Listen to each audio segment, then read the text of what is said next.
না তারাও কিন্তু একবার চেষ্টা করলে আজকের এই ডিজাইনটি আপনাদের হাতে করতে পারবেন। আজকের এই ডিজাইনে আমি তেমন কঠিন কোনো প্যাটার্ন ফলো করিনি। আমি শুধুমাত্র হামসের যে ফ্লাওয়ারটা হয় সেটা দিয়ে চেষ্টা করেছি কোনো রকম একটা ডিজাইন তৈরি করতে।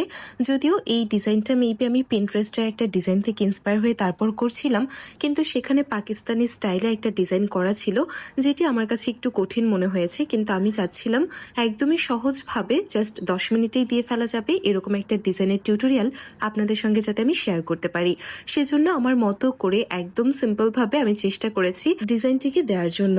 আপনারা অনেকেই আমার টিউটোরিয়াল ভিডিওগুলো পছন্দ করেন, যদিও আমার টিউটোরিয়ালগুলো তেমন একটা ভালো এখন আমি করতে পারি না, কেননা অন ক্যামেরাতে আমি যখনই ডিজাইন করতে যাই আমি আসলে তেমনভাবে আমার কাজে মনোযোগী হতে পারি না, যার কারণে দেখা যাচ্ছে হয়তোবা আমি যতটুকু অফ ক্যামেরাতে করতে পারি ঠিক তার উল্টোটা হয়ে যায় অন ক্যামেরাতে।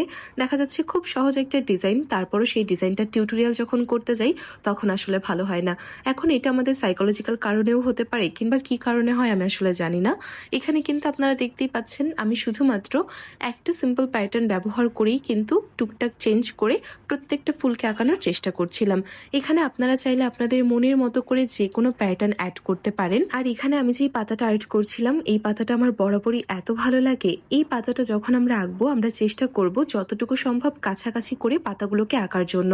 অনেকেই দেখা যায় সেম পাতাটাই আমরা আর্ট করি, কিন্তু একটা পাতার থেকে আরেকটা পাতার দূরত্ব এত বেশি হয়ে যায় যেটা আসলে দেখতে ভালো লাগে না। যখন আমরা ফিল করি তখন সেটা হয়তো ডিজাইনটাকে ফুটিয়ে তুলতে আমরা পারি না। তাই আমরা চেষ্টা করব যতটুকু সম্ভব কাছাকাছি করে এই পাতাগুলোকে আঁকানোর জন্য। আমার ভয়েস শুনে আপনারা বুঝতেই পারছেন যে গলাটা একটু বসে গিয়েছে, তারপরও আপনারা সবাই এত বেশি পছন্দ করেন আমার ভয়েস দিয়ে যে ভিডিওগুলো আমি আপলোড করি সেগুলো, যার কারণে আমি কোনো রকম মিউজিক অ্যাড না করে একটু কষ্ট হলেও চেষ্টা করছি এখানে ভয়েস ওভার অ্যাড করার জন্য। আশা করছি আপনাদের বুঝতে খুব একটা আহামরি অসুবিধা হবে না।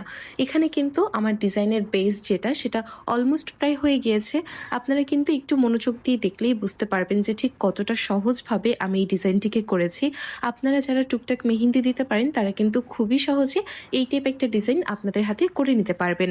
এছাড়াও দেখা যাচ্ছে অনেক আপুরা সময় স্বল্পতার কারণে কিংবা ব্যস্ততার কারণে হয়তো হাত ভর্তি করে মেহেন্দি দিতে পারেন না। আবার অনেকেই দেখা যাচ্ছে যে সময় থাকার পরও হাত ভর্তি মেহেন্দিটা পছন্দ করে না, একটু সিম্পল ডিজাইন পছন্দ করে থাকেন।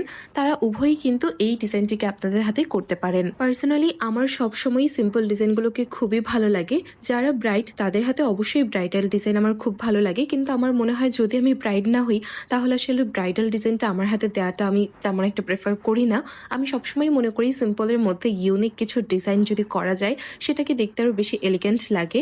তবে অবশ্যই আপনারা যারা ব্রাইড আছেন তারা হাত ভর্তি করে মেহেন্দি দিবেন, কেননা আপনাদের স্পেশাল ডে আর আপনাদের স্পেশাল ডে আরও স্পেশাল করার জন্য তো আমরা আছি। তাই দেরি না করে এখনই যাদের বিয়ে ডেট ফিক্সড হয়ে গিয়েছে তারা আমাদেরকে ইনবক্স করে ফেলুন। আমি এবং আমার সম্পূর্ণ টিম কিন্তু আছে আপনার স্পেশাল ডেকে আরও স্পেশাল করে তুলতে। ঢাকা এবং গাজীপুর, সাভার সিটি, তারপর নারায়ণগঞ্জ ইত্যাদি লোকেশনে কিন্তু আমরা হোম সার্ভিস প্রোভাইড করে থাকি। তাই আপনারা চাইলে কিন্তু আপনাদের বিয়েতে ব্রাইডাল, সেমি ব্রাইডাল সহ যে কোনো মেহেন্দি ইভেন্টের জন্য আমাদেরকে বুকিং করতে পারেন। অবশ্যই আপনাদের লোকেশন যদি ঢাকার বাইরে হয় কিংবা খুব দূরে হয় তাহলে ট্রান্সপোর্ট কস্ট বেশি অ্যাড হবে। লোকেশন অনুযায়ী আসলে ট্রান্সপোর্ট কস্ট অ্যাড হয়ে থাকে, আর এই ট্রান্সপোর্ট কস্ট অ্যাডভান্স করেই কিন্তু আপনাদেরকে বুকিংটা কনফার্ম করতে হবে। তাই দেরি না করে যাদের বিয়ের ডেট ফিক্সড হয়ে গিয়েছে তারা আমাদেরকে এখনই ইনবক্স করে ফেলুন, কেননা লাস্ট মোমেন্টে কিন্তু আমাদের স্লট অ্যাভেলেবেল থাকে না। এখানে কিন্তু আমার ডিজাইন অলমোস্ট শেষ হয়ে গিয়েছে, আর এই পর্যায়ে এসে আমি ভাবছিলাম এখানে আমি আর কি করব, মানে এখানে আর আসলে আমি নতুন কি অ্যাড করব। কিন্তু পরে মনে হলো আচ্ছা ঠিক আছে, যেহেতু আমি এই ডিজাইনটাকে এত সহজভাবেই করার চেষ্টা করছি তাই কঠিন কোনো কিছু আর অ্যাড না করে ফিঙ্গারের ডিজাইনটাকে যতটুকু সম্ভব সহজ আমি রাখার চেষ্টা করেছি, যাতে করে আপনারা একবার দেখলেই এই ডিজাইনটাকে আপনাদের হাতে করতে পারেন। এমনিতে নর্মাল টাইমে দেখা যায় আমি সারাদিন বসে বসে ভাবি যে আমি আজকে এই ডিজাইনটা করব, আমি আজকে এই ডিজাইনের টিউটোরিয়ালটা করব, নতুন একটা কিছু আমি চেষ্টা করব। কিন্তু যেই মুহূর্তে আমি আসলে টিউটোরিয়াল করতে বসি সেই মুহূর্তে আমার এত আলসেমি কাজ করে, আমার মনে হয় থাক আর এত কঠিন কিছু করার দরকার নেই, যত সহজ সম্ভব আমি সেটাকে করে উঠে যাওয়ার চেষ্টা করি। এটা আমার খুবই বাজে একটা অভ্যেস। আমি চাই নতুন নতুন কিছু আপনাদের সঙ্গে শেয়ার করতে, কিন্তু টিউটোরিয়াল করতে বসলেই আমার আর ভালো লাগে না।